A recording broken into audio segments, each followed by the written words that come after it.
Jadi buat yang mikir astrology itu gampang, cuman sesimpel baca 12 zodiac sign dan It's not mengetahui true, those 12 guys. zodiac signs. Gua pernah ngeliat chartnya Henry. It's I so was like, not what the true. fuck? This is so complicated. Yeah, it involves math. It involves mathematics kayak ketika sebuah planet ada di derajat tertentu, misalnya ada di 29 derajat, itu tuh punya makna.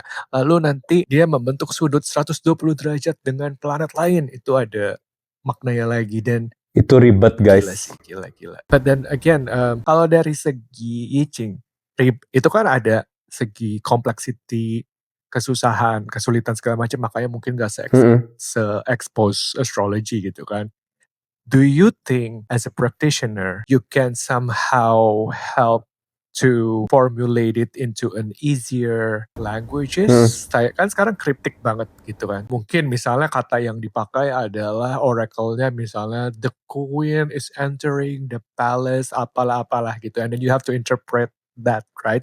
Bisa nggak kalau ternyata kamu jadi kayak orang yang memudahkan mensimplify bahasa itu lalu bikin bukunya sendiri gitu, kayak misalnya versi Frans Tanuwijaya 2025 A Nggak bisa Simplified sih. I Ching Method. No.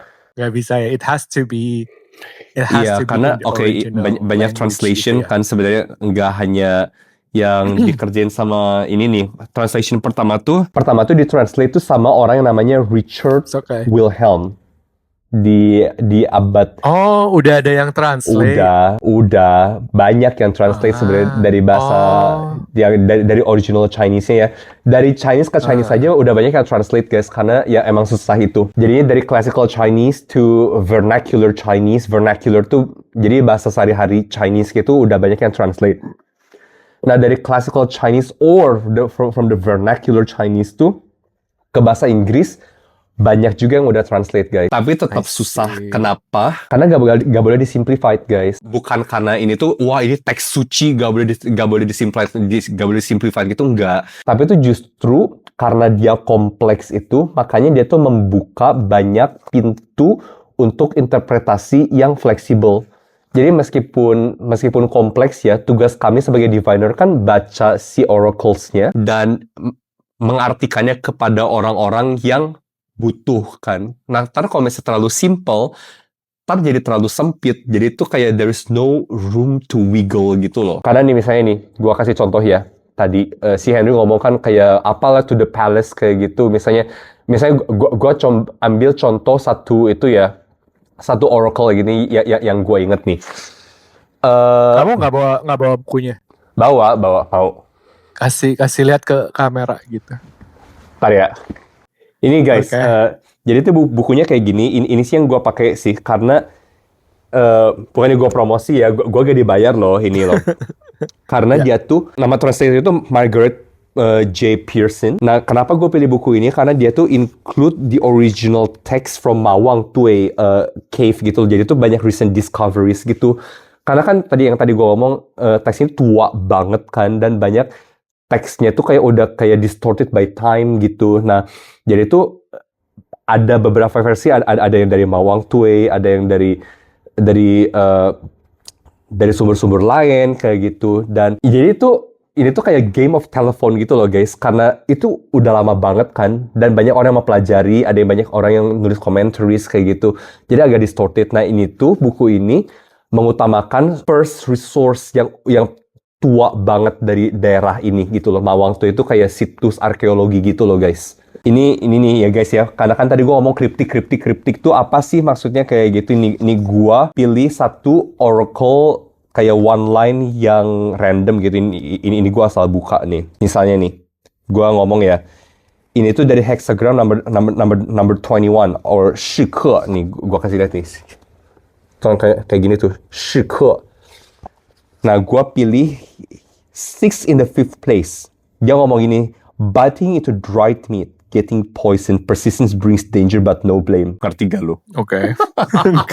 Biting into dried meat. Dried meat. Jadi kayak kalian makan dendeng ini, terus kalian keracunan.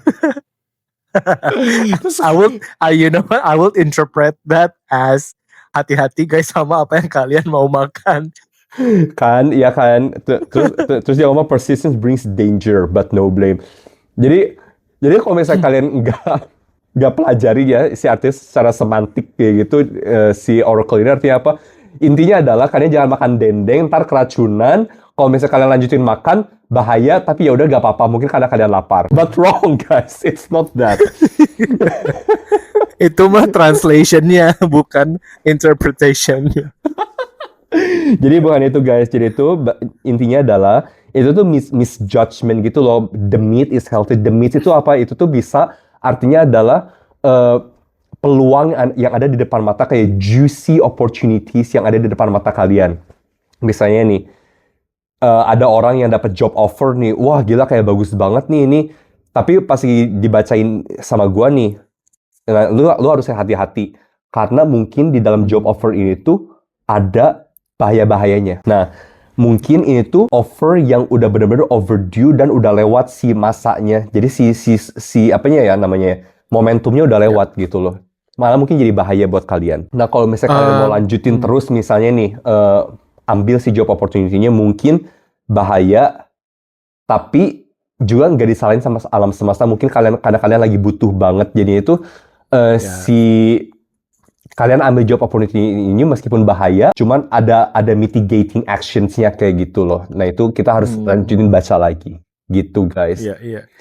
That's Jadi why bisa it's super dibilang cryptic. sebenarnya, iya, dan bisa dibilang sebenarnya jawaban yang dikasih itu bukan direct yes or no bahwa lu boleh atau nggak boleh melakukan sesuatu, tapi lebih kayak dikasih tahu, ya kalau lu mau ambil boleh, tapi you should know the risk behind it are ABC gitu kan.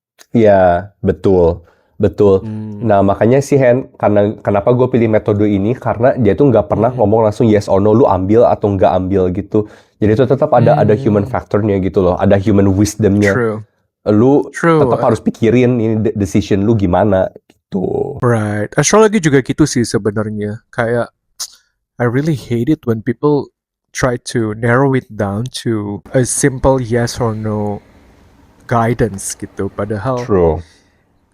tapi ya gimana ya, manusia tuh suka yang gampang dan suka shortcut gitu kan, kayak ya udah kasih tahu aja gue boleh atau enggak sama dia, gue boleh atau enggak keluar negeri tahun depan, gue boleh atau that kind of stuff. Tapi sebenarnya that's not our role in this thing, in this field gitu. Ya nggak sih?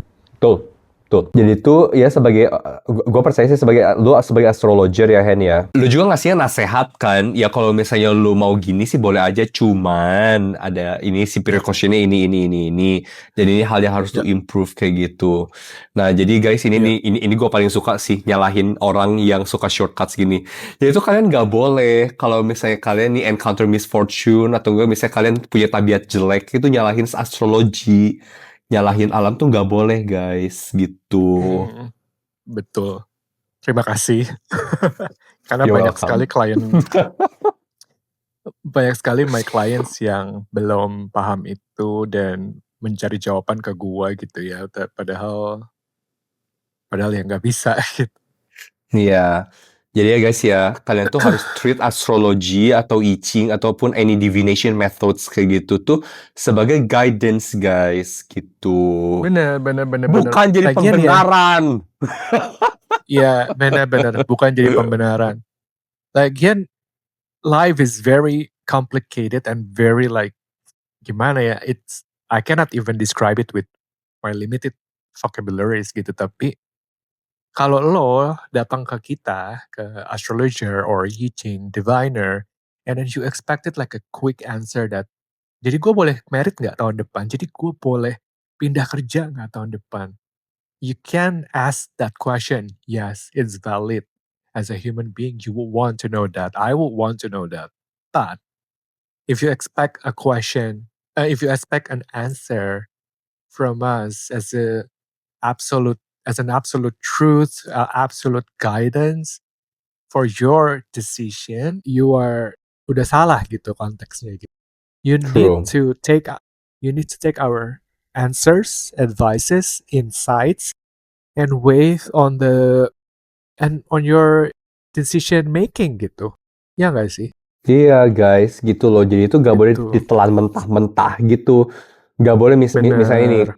kalian nih misalnya mau nikah nih tahun depan nih. Terus dibacain ini ada dangernya ini kayak gitu. Terus kalian akhirnya nanya, gua jadinya nikah atau enggak?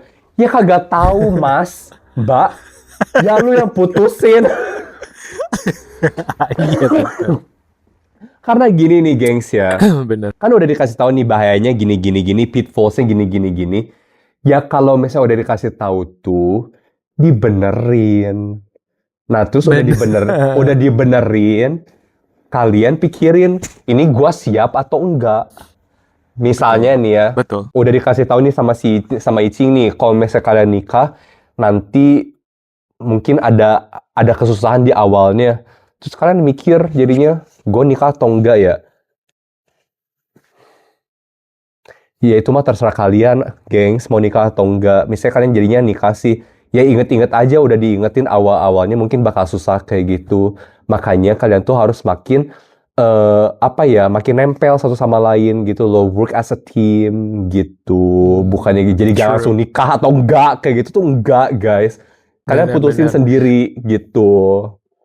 Bener. So we need to practice. We need to train our wisdom and discernment. Ya nggak sih? Kayak Betul jangan. sekali. Ya nih gue mulai personal nih, mulai panas gue nih mikirin yang itu. Ya kan, sama gue juga lagi. So, what's next on the topic? Si relevansnya nih, meskipun metode-metode kita tuh tua banget kan, Henry nih. Apa sih relevansnya di society modern kita ini? Kenapa astrology and I Ching itu walaupun tua kayak gue gitu ya, tapi masih Akhirnya ngaku. relevant. Bentar. Ulang. Lu ngomong apa tadi? Sorry, Louder. tidak ada siaran ulang. Louder. That I'm old. I'm old, but I'm wise, bro. Sure, And whatever. I'm still relevant to the market. Kalau astrologi, jadi gini, background story sedikit. Banyak dokter sama psikolog di luaran sana. Mm-mm. Gue nggak tahu di Indonesia juga harusnya udah mulai banyak mempelajari astrologi. Karena astrologi itu sebenarnya bisa membantu kita mengerti dalamnya kita banget. Dan juga sebenarnya astrologi itu bisa berhubungan dengan anggota tubuh kita, organ kita gitu. Jadi misalnya kayak zodiac sign Leo itu mempengaruhi ke vitalitas jantung.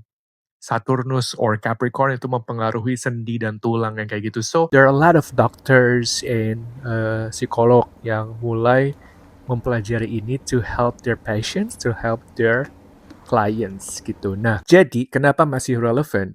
Karena astrologi itu sebenarnya bisa membantu kita menjelaskan melalui kata-kata yang mudah dimengerti mengenai struggle yang kita lagi alami gitu. Karena kan gini ya, banyak orang tuh ketika menghadapi permasalahan which is dari zaman dahulu kala, dari bangsa Mesopotamia sampai zaman sekarang, yang namanya manusia pasti mengalami apa? Masalah gitu kan. Hidup kita itu selalu dipenuhi dengan struggle. Mau struggle soal pernikahan, soal keluarga, soal keuangan, apapun itu struggle-nya sama dari zaman dulu, cuman magnitude-nya or weighing factors-nya beda-beda gitu ya, seiring berkembangnya society. Nah, astrology membantu kita mengerti apa yang kita lagi alami dengan struggle kita gitu. Karena pada saat orang lagi struggling, kita tuh sulit banget melihat beyond than our struggles. We will feel limited, we will feel blocked and caged behind like a prison or walls gitu kan. Nah, astrology comes to help you understand that and put words into your feelings gitu. Kemudian yang kedua adalah astrology membantu orang untuk making sense of your life transitions. Gitu. Jadi bukan buat membantu elu making life transitions gitu. Karena kadang-kadang namanya transisi kehidupan tuh terjadi di luar kendali kita loh. Kayak misalnya tiba-tiba punya anak, tiba-tiba harus ganti karir, tiba-tiba kena layoff, pindah kerjaan, tiba-tiba harus relocate, tiba-tiba kehilangan orang tua. There's a lot of tiba-tiba, ya kan? And big big changes like that equals to transitions gitu kan, kemana path kita menuju lah gitu. Nah, astrology is here to help you make sense of that. And I think kalau gue personally juga adalah semakin gue belajar ini, gue semakin diingatkan betapa kecilnya kita sebagai manusia dan betapa besarnya Tuhan atau the higher being or siapapun sosok yang ada di luar sana yang orchestrate everything gitu. Karena siapa men yang naruh 12 zodiak horoskop 12 rasi bintang itu di ekuator bumi? Siapa yang naruh Jupiter di titik tersebut pada saat lu lahir dan ternyata ada pengaruhnya ke kehidupan lo gitu kan? Gitu sih. So it kind of grounded me in a way and that makes me relevant to these modern days di mana orang tuh semua sibuk meninggi-ninggikan diri gitu. The more I learn about astrology, the more humble and grounded I am to the point kayak, you know what, my life is not my own. My life is just a tool, just a vessel to help other people gitu sih. Wow, jadi berat. So yeah, that's from me. What about you? Why I Ching is still relevant? Itu sih chime in ya, karena si struggle orang-orang tuh sebenarnya kita tuh nggak beda-beda amat sama orang-orang zaman dulu guys. Karena kemarin-kemarin ini gue baca nih ada satu tablet gitu yang dari tanah liat nih, dari Mesopotamia juga ya. Nah itu kan pakai huruf paku kan, pas lagi dilihat sama arkeologis tuh, wah gila ini apa misalnya mereka kira tuh dari manuskrip apa gitu loh yang penting banget yang berhubungan dengan kuil kayak gitu. Tahu gak sih apa? Apa? Ini lucu banget sih. Jadi itu tuh komplain dari orang ke vendor, ini kenapa barang gua datangnya telat. Oh my god, serius? Familiar gak? Kayak Shopee guys jadinya, cuman dari zaman dulu. Oh wow. So cute Jangan-jangan kan? orang zaman dulu juga kalau nikah cerai tulisnya di situ agreement-nya ya. Atau kayak kalau lagi mau ngirim pesan. Oh my god. Jadi tuh mereka komplain kenapa barang gue telat dateng gitu loh. Nah itu tuh dari cerita sesimpel ini tuh kita bisa gauge ya. Orang zaman dulu tuh sebenarnya gak beda-beda amat sama kita. Cuma mereka dulu gak ada internet, gak ada HP gitu loh. Makanya komplainnya pakai tanah liat gitu. Mereka tulis komplain nih, gue mau komplain kayak gitu. Oh my god. Terus ini juga cerita yang gue suka nih. Orang dari zaman Song Dynasty gitu, mereka tuh kerja keras banget guys, hanya buat beli rumah di the capital. Familiar gak lo? Familiar kan? Mereka tuh, mereka hitung-hitung, waduh gila gue harus kerja sampai umur gue 60 tahun baru gue bisa afford nih rumah di ibu kota. Familiar gak lo? Banget. Banget. Dan itu tuh, mereka tuh dari 1000 tahun lalu guys, bayangin serelevan itu makanya. Nah kenapa ya balik lagi nih, kenapa I Ching metode setua ini masih relevan? Ya karena kitanya juga nggak berubah-ubah amat gitu loh. Jadi pertanyaannya tuh tetap sama, tentang percintaan kalian, tentang karir, tentang kapan gua harus attack tuh maksudnya ya, makanya kita juga kan udah gak perang-perang lagi. Oke lah, masih perang di dunia ini. Yang makanya kita gak ikutan kan ya. Ya peperangan kita adalah gimana caranya kita naik karir, gimana caranya kita dapat promosi, gimana gaji kita naik kayak gitu. Dan juga nih peperangan tentang percintaan nih. Gua kapan confess misalnya kayak gitu, relevan kan? Ya gak sih? Orang-orang zaman dulu, orang-orang zaman dulu juga sama. Nah makanya metode ini meskipun tua banget dan bahasanya juga tua banget tuh masih relevan karena struggle-nya sama gitu. By the way guys, banyak banget loh dari sisi historik ya. Ternyata tuh mereka they're not so different gitu loh from us. It's actually very cute. Makanya gue mikir kalau misalnya gue bisa time travel kayak gitu, I think that's gonna be very interesting. Karena I don't think I'm gonna be very different gitu loh. Gitu guys, so buat menutup sesi hari ini nih, lu Hen sebagai seorang astrologer, pesannya untuk orang-orang yang mungkin masih belum se-enlightened lu apa nih? Kenapa sih kalau pesan-pesan terakhir selalu gue duluan, gue kayak di ambush gitu, kayak anjir gue gak siap, gue lagi pakai lip balm anjir. Kan lu yang tua, kalau yang bijak. Bangke. Satu, buat orang-orang yang masih kind of against or I Ching gitu, I just want to clarify something. This is not a religion. This is not a belief system. Yes. This is a language. It's a method, guys. This. Yes. Jadi orang tuh salah banget ketika mereka bilang, lu percaya gitu-gituan. Sebenarnya ini bukan masalah kepercayaan, ini masalah kita menginterpretasi. Ini adalah sistem untuk kita menginterpretasikan pesan yang dikirim oleh alam semesta melalui bintang, melalui planet, melalui air, melalui udara ke kita gitu. So it has nothing to do with your faith. And Yeah. if you think it is against your faith, I just want to remind you that God created everything on this universe to help us exist gitu ya. Yang dia kasih bukan cuma tumbuhan dan binatang untuk dikonsumsi, but the whole world is here to help us gitu sih. True. So itu satu. Kedua, kalau yang sudah tertarik punya interest ke astrology, ke I Ching, or other things di luar sana yang ada gitu ya, please know that this is not a shortcut to your answers. Oh my God, Gitu. yes. Thank you for Yeah. mentioning that, truly. Yeah, this is not a shortcut. You still need to do your homework. Kalau adik Franz gimana? Ade so tua lu. Tadi Ini pesan gue ya tadi guys gue ya. dibilang tua, sekarang gue dibilang so tua. Oke. Maaf ya Om ya. Jadi guys nih, pesan gue nih sebagai seorang yang kayak bekerja di bidang spiritual kayak gini, kalian tuh gak boleh hanya membasiskan nih decision making kalian tuh di metode ini. Kalian juga harus mikir guys. Yang tadi kita ngomong nih, yang contohnya orang mau nikah, terus mereka jadinya misalnya gak jadi nikah gara-gara diingetin sama I Ching atau astrologi, oh mungkin kalian ada bakal kesusahan kayak gitu. Gak boleh gitu guys.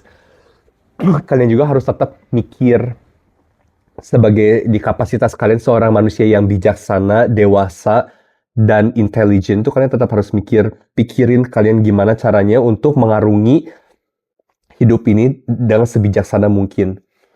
Kalian boleh pakai 2 metode kami ini sebagai referensi dan sebagai kalian tuh gimana supaya lebih hati-hati. Kayak misalnya nih, contoh ya, kalian lihat Google forecast nih, besok hujan. Kalian ngapain? Ya bawa payung. Atau enggak misalnya adjust jam keluarnya kalian gimana. Atau enggak kalian gak keluar sama sekali. Atau kalian akhirnya memutuskan gak percaya, akhirnya keluar gak bawa payung juga sebenarnya gak apa-apa. Cuman udah diingetin besok hujan. Jadi mungkin kalau misalnya mau keluar bawa payung. Itu wisdomnya gitu loh. Jadinya gak usah diambil mentah-mentah gitu langsung semuanya.